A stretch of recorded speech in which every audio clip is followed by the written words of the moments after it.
മൂന്നാറിൽ ഇരു വിഭാഗങ്ങൾ തമ്മിലുണ്ടായ സംഘർഷത്തിൽ 2 യുവാക്കൾക്ക് ഗുരുതരമായി പരിക്കേറ്റു.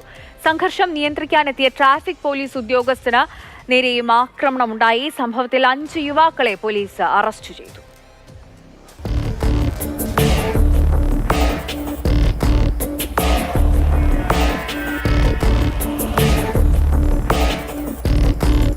മൂന്നാർ നല്ലതണ്ണി കുറുമല സ്വദേശികളായ ശിവ, വിഷ്ണു എന്നിവർക്കാണ് പരിക്കേറ്റത്. ആയുധം ഉപയോഗിച്ചുള്ള ആക്രമണത്തിൽ തലയ്ക്ക് മുറിവേറ്റ ഇരുവരും മൂന്നാറിലെ സ്വകാര്യ ആശുപത്രിയിൽ ചികിത്സയിലാണ്. സംഭവത്തിൽ നടയാർ സൗത്ത് ഡിവിഷൻ സ്വദേശികളായ അരുൺ, വിനോദ്, പ്രവീൺ, പ്രഭു, മിഥുൻ എന്നിവരെ അറസ്റ്റ് ചെയ്തു. GH റോഡിൽ ട്രാഫിക് ഡ്യൂട്ടിയിലുണ്ടായിരുന്ന ഇടുക്കി AR ക്യാമ്പിലെ CPO ശ്രീജിത്തിനെ പ്രതികളിലൊരാളായ പ്രഭു ആക്രമിച്ചു. ശ്രീജിത്ത് സംഘർഷം ഒഴിവാക്കാൻ ശ്രമിക്കുന്നതിനിടെയാണ് ആക്രമണത്തിനിരയായത്. 1 വർഷം മുൻപ് കുറുമല ക്ഷേത്രത്തിൽ നടന്ന ഉത്സവത്തോടനുബന്ധിച്ച് ഇരുകൂട്ടർ തമ്മിൽ സംഘർഷമുണ്ടായിരുന്നു. ഇതിന്റെ തുടർച്ചയായി ഇരുകൂട്ടരും തമ്മിൽ പലതവണ ഏറ്റുമുട്ടിയിരുന്നു. ഇന്നലെയും ഈ വൈരാഗ്യത്തിലാണ് ഏറ്റുമുട്ടലുണ്ടായത്.